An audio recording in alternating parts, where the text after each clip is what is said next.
जय हिंद मित्रांनो, एक्झाम जागरवर तुम्हा सर्वांचं पुन्हा एकदा स्वागत आहे. मित्रांनो, आजच्या चालू घडामोडीच्या सत्रात आपण नुकत्याच घडलेल्या घटनांवर आधारित MCQची प्रॅक्टिस करणार आहोत. यातील एक एक प्रश्न अत्यंत महत्त्वाचा आहे, त्यासाठी व्हिडिओ शेवटपर्यंत पहा व आपल्या मित्रांसोबत सुद्धा शेअर करा, जेणेकरून येणाऱ्या एक्झाममध्ये त्यांना सुद्धा याचा फायदा होईल. आणि आजच्या व्हिडिओची PDF डाउनलोड करायची असेल तर तुम्ही एक्झाम जागर या टेलिग्राम चॅनलवरून ती डाउनलोड करू शकता.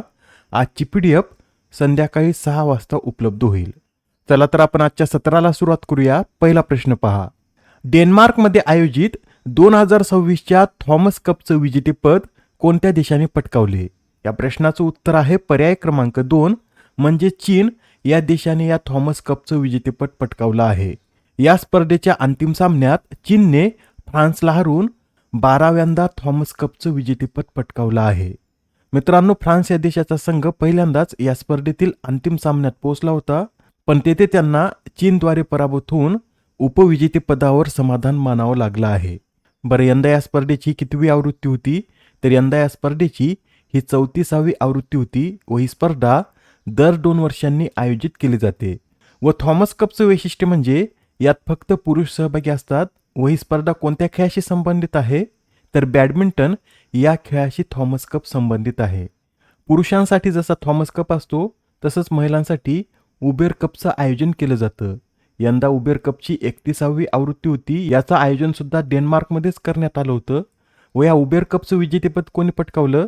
तर दक्षिण कोरिया या संघाने अंतिम सामन्यात चीनला हरवून या स्पर्धेचं विजेतेपद तिसऱ्यांदा पटकावलं आहे. व या दोन्ही स्पर्धा कोणत्या खेळाशी संबंधित आहेत? तर बॅडमिंटन या खेळाशी या दोन्ही स्पर्धा संबंधित आहेत. आता हा प्रश्न पहा काय म्हणतो. भारतातील कोणत्या राज्यात पहिले मोती उत्पादन क्लस्टर स्थापन करण्यात आले? तर आता भारतातील झारखंड या राज्यात देशातील पहिलं मोती उत्पादन क्लस्टर स्थापन करण्यात आलं. झारखंडमध्ये कुठे? तर झारखंडमधील हजारीबाग या जिल्ह्यात भारतातील पहिलं मोती उत्पादन क्लस्टर स्थापन करण्यात आलं. व हे जे क्लस्टर आहे हे कोणत्या योजनेअंतर्गत स्थापन करण्यात आलं? तर प्रधानमंत्री मत्स्य संपदा योजनेअंतर्गत हे क्लस्टर स्थापन करण्यात आलं आहे. बरे, प्रधानमंत्री मत्स्य संपदा योजना कधी लॉन्च करण्यात आली? तर 10 सप्टेंबर 2020 रोजी ही योजना लॉन्च करण्यात आलेली आहे. मित्रांनो, याआधी सुद्धा काही प्रथमच घटना घडल्यात, त्या आपण एकदा रिवाईज करून घेऊया. भारताचे पहिले शिलालेख संवर्धन उद्यान हे लडाखमध्ये स्थापन करण्यात आलं.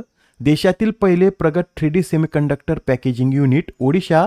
भारतातील पहिले वन्यजीव आणि पशुवैद्यकीय विद्यापीठ गुजरात. महाराष्ट्रातील पहिली जिल्हा परिषद संचलित CBSE शाळा ही खानवडीमध्ये सुरू करण्यात आली.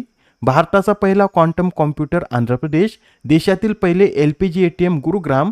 तर भारतातील पहिले स्वायत्त सागरी जहाज बांधणी केंद्र हे आंध्र प्रदेश या राज्यात विकसित करण्यात आलं आहे. Next question.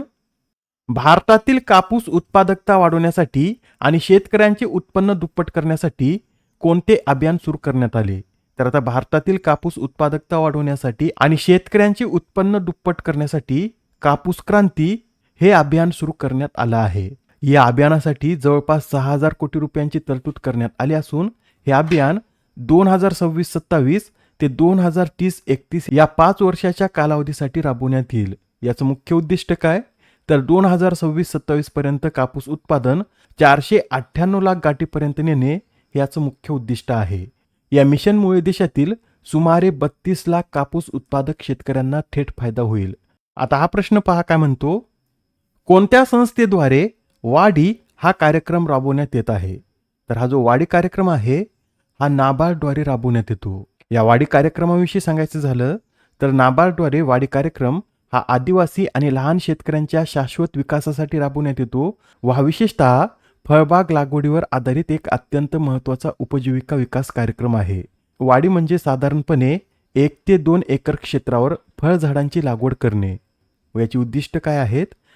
तर आदिवासी जमातीचे उत्पन्न वाढवणे आणि त्यांना गरिबीतून बाहेर काढणे, बागेच्या माध्यमातून शाश्वत उत्पन्नाचा स्रोत निर्माण करणे व जमिनीची धूप थांबवणे आणि नैसर्गिक संसाधनांचे व्यवस्थापन करणे हे वाढी या कार्यक्रमाचं उद्दिष्ट आहे. नाबार्डविषयी सुद्धा माहिती नोट करून घ्या. नाबार्ड म्हणजे national bank for agriculture and rural development. याची स्थापना B. शिवरामन समितीच्या शिफारसीनुसार 12 जुलै 1982 मध्ये करण्यात आली होती.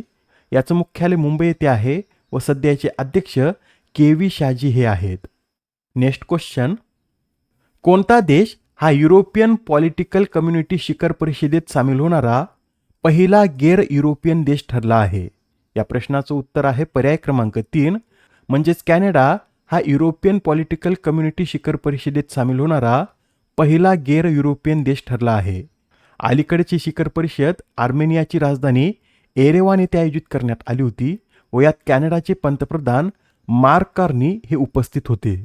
मित्रांनो, या युरोपियन पॉलिटिकल कम्युनिटी शिखर परिषदेची स्थापना 2022 मध्ये करण्यात आली व तेव्हापासून प्रथमच यात युरोप बाहेरील राष्ट्रप्रमुखाला पाहुणे म्हणून आमंत्रित करण्यात आला आहे. कॅनडाचे पंतप्रधान कार्ने यांनी या शिखर परिषदेदरम्यान युक्रेनच्या लष्करी गरजांसाठी 270 दशलक्ष कॅनेडियन डॉलरच्या नवीन योगदानाची घोषणा केली. पुढील प्रश्न पहा, जगातील सर्वात मोठा पाण्याखालील राष्ट्रध्वज अंदमान आणि निकोबार बेटांच्या कोणत्या किनाऱ्यावर फडकविण्यात आला? या प्रश्नाचं उत्तर आहे पर्याय क्रमांक 1 म्हणजेच राधानगर बीच येथे आता पाण्याखालील सर्वात मोठा राष्ट्रध्वज फडकवण्यात आला आहे. मित्रांनो, राधानगर बीच हे अंदमान आणि निकोबारमधील स्वराज्य बेटावर असलेलं एक प्रसिद्ध बीच आहे व आता यावर अंदाजे 60 मीटर लांब व 40 मीटर रुंद असा राष्ट्रध्वज फडकवण्यात आला आहे व याचं वैशिष्ट्य म्हणजे हा राष्ट्रध्वज पाण्याखाली फडकविण्यात आला. नेक्स्ट क्वेश्चन, अलीकडेच अनावरण करण्यात आलेली काल ही कोणत्या प्रकारची संरक्षण प्रणाली आहे? तर काल हा एक लांब पल्ल्याचा अटॅक ड्रोन आहे. असे प्रश्न एक्झाममध्ये विचारण्यात येतात, त्यासाठी नोट करून घ्या. काल हा एक लांब पल्ल्याचा अटॅक ड्रोन आहे. कालबरोबरच ज्वाला या अत्याधुनिक स्वदेशी प्रणालीचं सुद्धा अनावरण करण्यात आलं आहे. ज्वाला ही एक स्वदेशी क्षेपणास्त्र प्रणाली आहे. या दोन्हीचं अनावरण कुठे करण्यात आलं? तर उत्तर टेक सिम्पोजियम या कार्यक्रमात या दोन्ही प्रणालीचं अनावरण करण्यात आलं आहे. हा कार्यक्रम प्रयागराज येथे आयोजित करण्यात आला होता व या उत्तर टेक सिम्पोजियमची थीम काय होती? तर रक्षा त्रिवेणी संगम अशी या उत्तर टेक सिम्पोजियमची थीम होती. आता हा प्रश्न पहा काय म्हणतो, कोणत्या देशाने स्ट्रेट ऑफ हॉर्मुझ या समुद्री मार्गात अडकलेल्या व्यापारी जहाजांना सुरक्षितपणे बाहेर काढण्यासाठी प्रोजेक्ट फ्रीडम सुरू केला आहे? तर हा जो प्रोजेक्ट फ्रीडम आहे हा अमेरिका या देशाद्वारे सुरू करण्यात आला. याचं मुख्य उद्दिष्ट काय? तर हॉर्मुझ या समुद्री मार्गात अडकलेल्या व्यापारी जहाजांना सुरक्षितपणे बाहेर काढणे हे या प्रोजेक्ट फ्रीडमचं उद्दिष्ट आहे. पुढील प्रश्न, लिली दास यांचे नुकतेच वयाच्या 90व्या वर्षी निधन झाले, तर त्या कोणत्या राज्यातील पहिल्या रेडिओ पत्रकार होत्या? तर या ज्या लिली दास आहेत या आसाम या राज्यातील पहिल्या रेडिओ पत्रकार होत्या. त्यांनी आपल्या कारकिर्दीची सुरुवात 1955 मध्ये केली होती व ऑल इंडिया रेडिओवरील त्या पहिल्या आसामी महिला वृत्तवाचक होत्या. आजच्या सत्रामधील शेवटचा प्रश्न पहा, दरवर्षी जागतिक ॲथलेटिक्स दिन कधी साजरा केला जातो? तर हा जो जागतिक ॲथलेटिक्स दिन आहे हा दरवर्षी 7 मे रोजी साजरा केला जातो व हा दिवस पहिल्यांदा 1996 मध्ये आयोजित करण्यात आला. यंदाची या दिनाची थीम काय? तर sport, building bridge, breaking barriers अशी या वेळेसच्या दिनाची थीम आहे. या आधीच्या सत्रात तुमच्यासाठीचा प्रश्न होता, नुकत्याच प्रकाशित जागतिक प्रेस फ्रीडम इंडेक्स 2026 मध्ये भारत कितव्या स्थानी आहे? या प्रश्नाचं उत्तर आहे पर्याय क्रमांक 3 म्हणजेच या इंडेक्समध्ये आपला भारत 157व्या क्रमांकावर आहे. याआधी 2025 मध्ये भारत या रँकिंगमध्ये 151व्या क्रमांकावर होता. यंदा भारताच्या रँकिंगमध्ये 6 स्थानाची घसरण झाली असून भारत आता यात घसरून 157व्या क्रमांकावर आला आहे. भारताला यात अत्यंत गंभीर या श्रेणीत ठेवण्यात आलं. बरं, या रँकिंगमध्ये पहिलं स्थान कोणत्या देशानं पटकावलं? तर नॉर्वे या देशाने सलग 10व्या वर्षी या रँकिंगमध्ये पहिलं स्थान पटकावलं आहे. आजच्या सत्रामधील तुमच्यासाठीचा प्रश्न पहा, 2026चा लोकसेवा श्रेणीतील प्रतिष्ठित पुलित्झर पुरस्कार कोणत्या वृत्तपत्राने पटकावला? आता या प्रश्नाचं उत्तर कमेंटमध्ये देण्याचा प्रयत्न करा.